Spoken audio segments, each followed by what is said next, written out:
Welcome back to another episode of Master Your Marriage. We have another great episode planned for today, but first we just want to tell you just how incredibly grateful we are to have you be part of this growing community. If this is your first time joining the show, welcome. We're glad you're here and we thank you for being here. Make sure that while you're here, go ahead and hit that subscribe button because we do drop a new episode every Wednesday to help you uplevel your relationship. Today's episode is inspired by one of our listeners, and she wrote in and asked us, which family comes first, our family or the in-laws? So in this episode, we're going to talk about managing big conflicts. Maybe in-laws are a conflict in your relationship as well. Maybe not, but we will approach this problem the same way we approach all conflicts. So whether your problem is parenting, in-laws, money, division of responsibility, or something else, we're going to break it down. Stay tuned.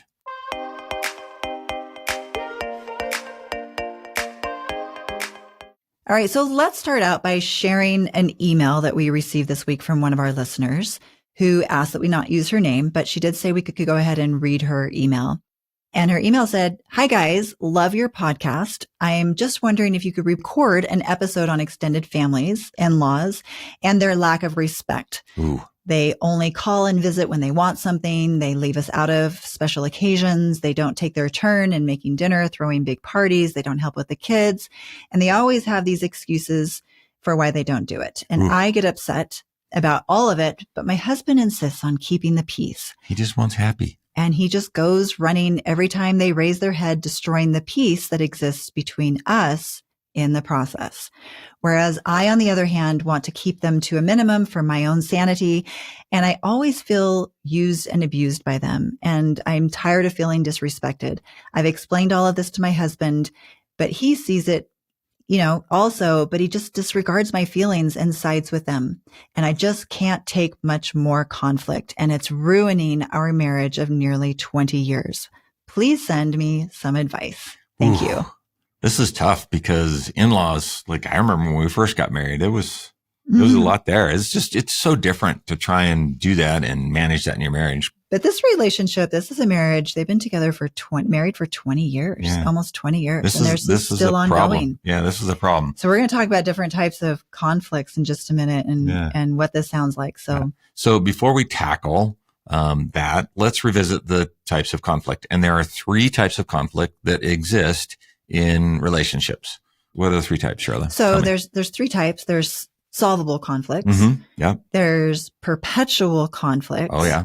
And then there's gridlock problems and conflicts. So I think it's important to kind of talk about the three of those so we can distinguish what we think this problem is, because that's going to be important in how we approach it. Right. Absolutely. Okay. So a solvable conflict means that the problem can be managed and solved with a compromise or some negotiation.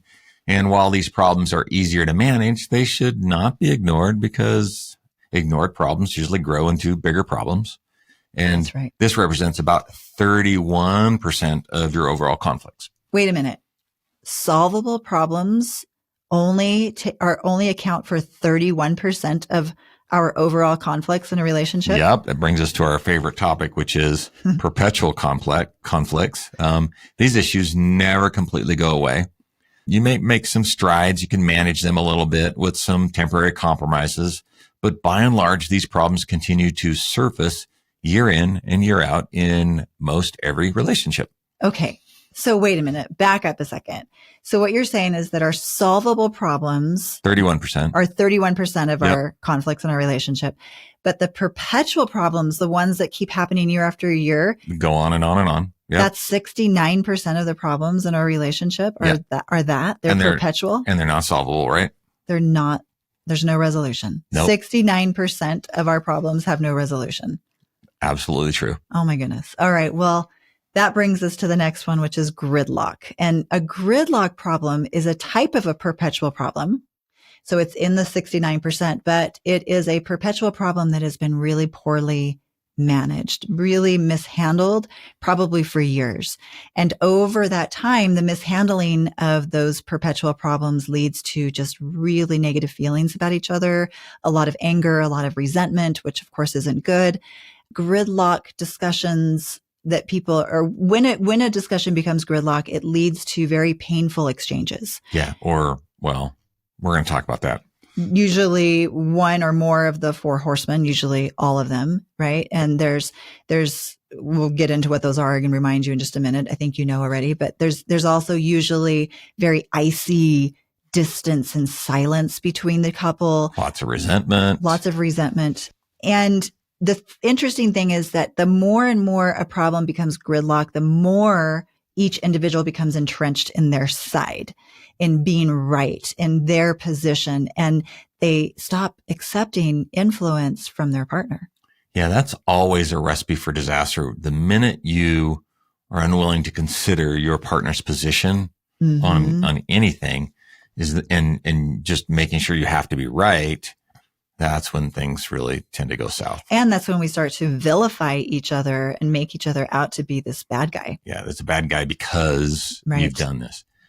And after years of mishandling these issues, emotional disengagement sets in because couples have really just stopped communicating about it. They've stopped talking, and then they avoid each other. They have resentful feelings because they vilified one another. And one or both of them is probably in a state of we call negative sentiment override, which means everything they look around them, everything their partner does is wrong. And this pushes couples down to this really nasty pattern we call the distance isolation cascade, which leads you to living parallel lives or even divorce. Right. So that's a very nasty cascade that we don't want to go it down. And it really begins with the four horsemen around a conflict and having that conflict really mishandled and until we get to the point where we become emotionally disengaged. So that's why we want to avoid gridlock problems at all cost. Absolutely. Yeah. And remember, it's okay to have a perpetual problem. Oh, we have a couple. We have perpetual problems in our relationship. Even the most masterful relationships still have 69% of their problems are perpetual. They happen year after year after year. They keep kind of circling back again. We just focus on managing those perpetual problems properly instead of mishandling them so that they don't become gridlocked, because gridlock is where the danger sets in, you know, and this idea that, you know, oh, we need to solve our problems. Oh, we have to work this out. We need to solve this. We need to sit down and solve this problem. That's a really misguided idea. I think it leads you to the point where one of you has to be right. Yeah. When we have to solve a problem, one of us has to be right. And I think that's a precarious position to be in a relationship where one of you is always having to be right. So instead, the goal is to dialogue, because once a problem is gridlocked, what do we do about it? What do we do? I don't know. I think we just start ignoring each other once it's gridlocked. I mean, the answer to what we do about it really is we need to talk about it. We need to figure out a way to manage that gridlock problem. But these are the most sticky problems that we have, the gridlocked ones, right? Perpetual problems have been dialogued and managed. Gridlock problems are the ones that are where we're fighting about it really. And there's negative feelings. We're mad and we're frustrated and we're vilifying each other. And so we've even maybe stopped fighting about it. We just don't even like each other. Yeah. Or we're just ignoring that. And then that overflows into the rest of the relationship. So the solution for a gridlock problem is the same as the solution for a perpetual problem, which is we just need to learn to start dialoguing about that perpetual problem again. Yeah. So that's what we're going to talk about more today. So coming back to the listener's question, and first we have to be clear, we don't know the whole story. This is not an active client, and we've only heard one side. And to use one of Sharla's favorite analogies, it's an awfully thin pancake that doesn't have two sides. But based on the information that we know, this is definitely a perpetual problem. And it's, and based on this email, it's highly gridlocked because the perpetual problem they said is, she said it's ruining their marriage of nearly 20 years. So this one's a sticky one, and we're going to do what we can. So the first step for both parties, if you're in a situation like this, for anyone who's in a gridlock problem, whatever that gridlock problem is just to recognize the fact that we're in this problem. Like, we're in a sticky situation and we don't want this problem to stay gridlocked because we know the cascade that potentially is going to come from that. And so we absolutely must start dialoguing about this problem in a positive and productive way to get it out of gridlock. Right. And the next thing we're going to suggest is that you approach this conversation with a tremendous amount of compassion and acceptance. There's a really tricky paradox in relationships. And this is an undisputed fact that people are only motivated to change if and when they feel loved, appreciated, and accepted for who they are. This came from a Gottman study, and according to his research, the more time people spend in committed relationships, they get better at being forgiving and tolerant of one another's flaws. Yeah. So approach it with compassion, and tolerance. I mean, that's good advice for any conversation we have with someone we love. Absolutely. Right. Because when couples feel criticized or they feel rejected by their partner, they're going to become more defensive. They're going to become more resentful, and they're going to be less likely to change their behaviors. Yeah. If you criticize me, I'm not going to change anything. No, you dig in. Yeah. So it's a really tricky, interesting paradox of how do we communicate love and acceptance of our partner's imperfections while also expressing to them our needs and maybe our wishes for them to change something and to like skill up a little bit for the good of this relationship. I like the fact that you said skill up, because I think that's what it is, right? Oftentimes in the things that we're teaching, and we teach not only in our courses, but with our clients, is we teach them how to, do a gentle startup. We also teach them how to lead with compassion and kindness. And oftentimes that's not the way people learn to communicate. And it's not how we knew how to communicate it's not initially. We didn't learn that either. So we're in the same boat as that one. So there's a great quote that I read the other day online, and it says, the married couples that make it aren't the ones who never had a reason to get divorced. They're simply the ones who decided that their commitment to one another was greater than any of their flaws or differences. So true. Yeah. So true. Yeah. So basically, as we grow, we learn to accept our partner, warts and all. Because rejecting them, criticizing them, that's not going to change anything. That's not going to work. People don't change unless they feel accepted, appreciated, and loved first.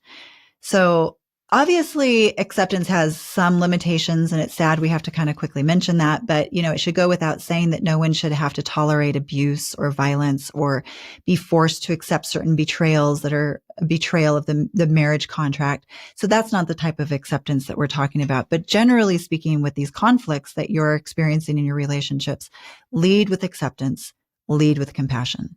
Next, we need to try to go into this dialogue with a mindset of compassion and acceptance.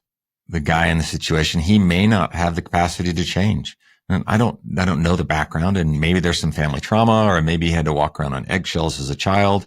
And maybe this is something he really doesn't have the capacity to change at the moment. I don't know. But if he doesn't, compassion in the situation is really the only option. Yeah, that's true. Sometimes I think we expect our partner to change and maybe they don't have the capacity. And then if that's true, then what's the point? Can we just accept them warts and all? Yeah, warts and all. Right. So, okay. So we know we need to turn this gridlock problem around, and why. Let's recap a little bit. We know that the only way through that is to dialogue. And we know that we want to approach this dialogue with acceptance and compassion. So then what? Well, there's a list of things you don't want to do. So first thing, if you're going to try and have this conversation, steer clear of correcting your partner. Mm-hmm. You don't want to yell at them. Nope. You don't want to fault them, shame them, or scold them. Nope. Certainly don't parent them. And absolutely avoid the 4 horsemen: criticism, contempt, defensiveness, and stonewalling. Right. And why are these obviously are not good ideas? Because all of these things are really just going to further damage to the relationship. They're going to further the emotional disengagement that is already happening. And not only that, but I think that we all want to be heard. If there's a situation, there's a reason why we're so entrenched in our position. It's important to us and we want to be heard, and we all want to be heard. That's the goal, but we're never heard when we approach these conversations with contempt, with criticism, with the 4 horsemen, with yelling. We're never heard that way. Yeah. Nothing gets solved by coming in hot. No. Yeah, that's what it is. So here's the things we do want to do, right? So you should approach with understanding that both of you have a different perception of the situation, right? We both see things from different angles. We were raised differently, and there's the hard part, seek to understand the other person's perspective. There should be a relationship rule that gets written into marriage vows, at least as far as I'm concerned, that we do not move forward to resolve, negotiate, or compromise until we first seek to understand. Understanding must precede any type of compromise. Yeah, because this is so important, you guys, because it's the understanding itself that's going to help you navigate that situation. Yeah, right? absolutely. When there's enough understanding, I truly believe that the problem just gets easier and easier to either manage or to negotiate. So it's all about understanding. It's all about understanding each other's positions and perspectives. Forget about proving who's right. There's no right. There's no right. I'm right. You're wrong. Perception is everything. Yeah, we should take right out of relationships. Yeah, it's perception. Focus on perception. Both people are right to some degree from within each of their perspectives. So your mission really in these conversations is to figure out the perception. Understand that completely first, and then, only then, can you work towards some sort of negotiation. Yeah, absolutely. Gottman uses the analogy of the two fists. So imagine Sharla and I are holding up two fists and they're facing each other and we're fighting about extended family. So we're going back and forth. They don't treat us fairly. They don't respect us. They leave us out. They don't invite us to family parties, like all those types of things. Your mom's so judgmental, all those different types of things, right? And that's what we're fighting about. Yes. And in this situation that Robert just said, we made a lot of that up. As we said earlier, we don't know the exact scenario, awfully thin pancake that has only one side, right? We're now hypothetically speaking to an issue that anyone might have with their in-laws. But, regardless, all of those things that Robert just said about your mother-in-law being critical and judgmental, and I don't want her over here at the house, whatever it is, all of that is just the content. Okay. It's just the noise. It's the chatter. It's actually not the real problem.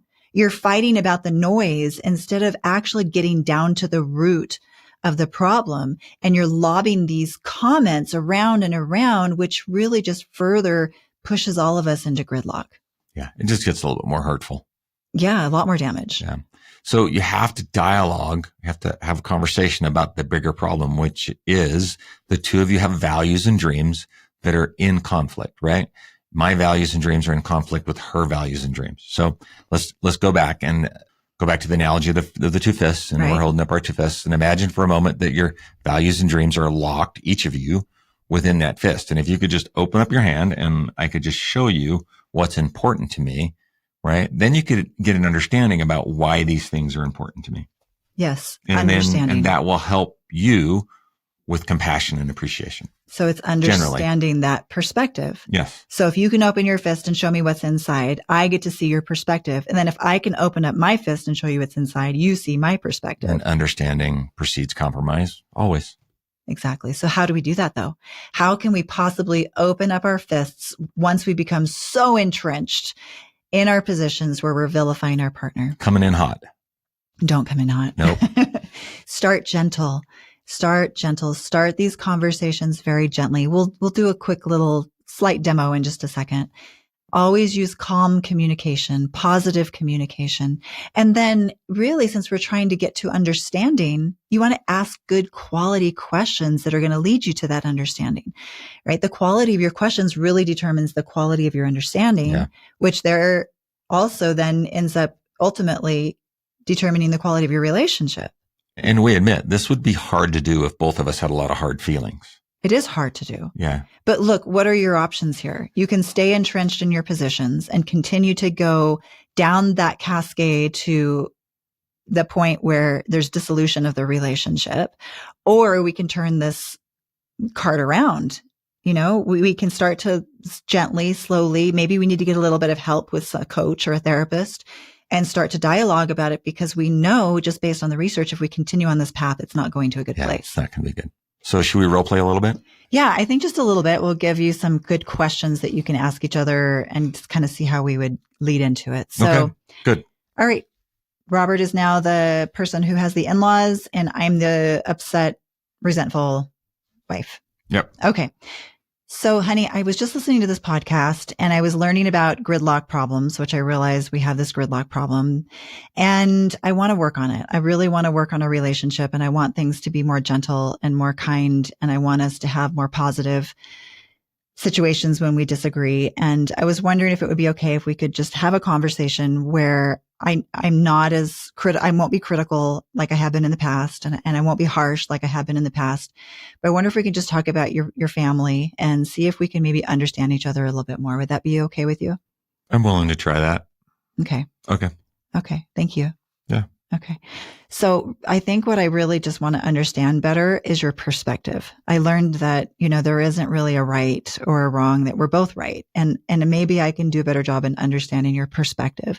Could you maybe tell me a little bit about, like, when it comes to your family, and my frustrations and the things from the past, but maybe you could just tell me why your position is so important to you.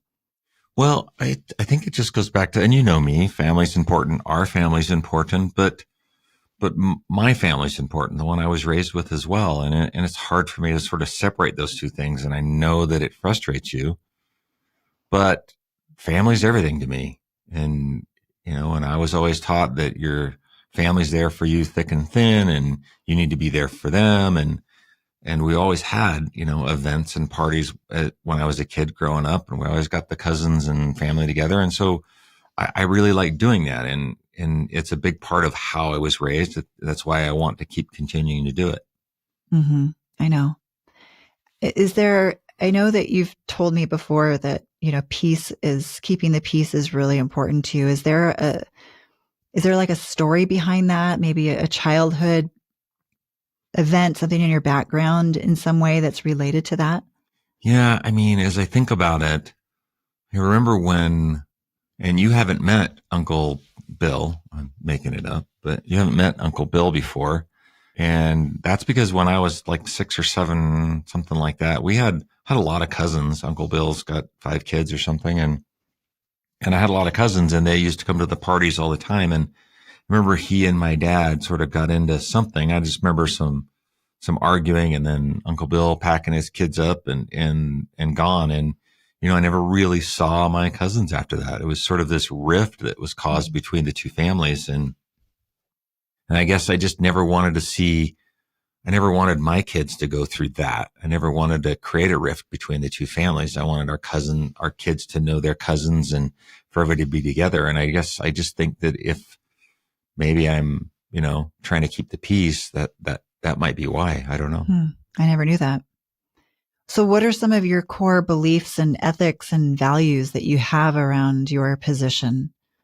I mean, I think family's important. I think togetherness is important. And I think, having my kids, know their cousins, and we're all family. We're all connected, and we want to be there for each other. And I just don't think we can be there for each other if we let some of these disagreements and things and perceived issues, get in the way. And I don't, and maybe I'm minimizing those. I don't know.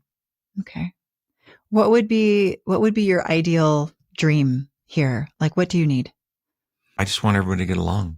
I want the families to I want people to be able to come over, and I don't want us to go over there. And I don't want there to be, as much of this conflict. I know not everybody can get along, but I'd like that, I'd like I like the kids to play together. I love just being a big, happy family and extended family, so that we can count on them. Like if we needed something, they would come, and if they needed something, they could call on us as well. So what we just did right there is just a brief, very quick demonstration of what it might sound like, at least maybe the beginning of it, maybe how to lead into it gently, how to make it a gentle start. Some of the great questions you can ask is, what are your beliefs, your ethics, your values around your position? Is there a story behind this position for you? Maybe does it relate to your background or your childhood history in some way? Robert just came up with that story on the fly. It wasn't a true story, but I mean, if I was actually listening to that as the wife, and that was the story that was shared, that couldn't not help me feel more compassionate towards your position. Like, I would see your perspective so much more. Another question would be, what would be your ideal dream here? What feelings do you have about this issue? Is there a deeper purpose for you? What do you need here?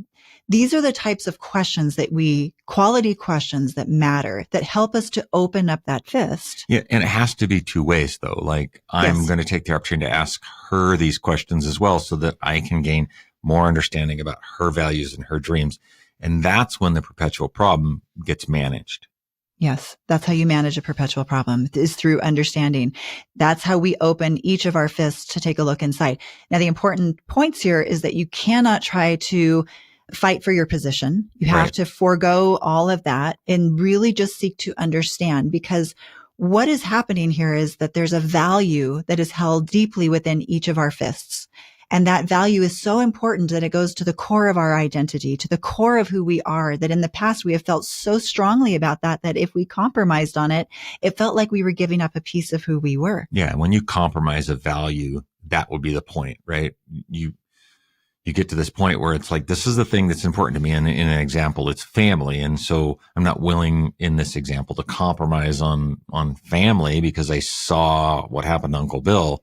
And now that's a deep, deep core value to me that needs to be understood and accepted, at least in that. And when you can figure out what those values are, then you can figure out, okay, where can we actually compromise? Where are the edges that we can compromise on to find a solution that honors your values and honors my values? Yeah. Because it really just comes down to values.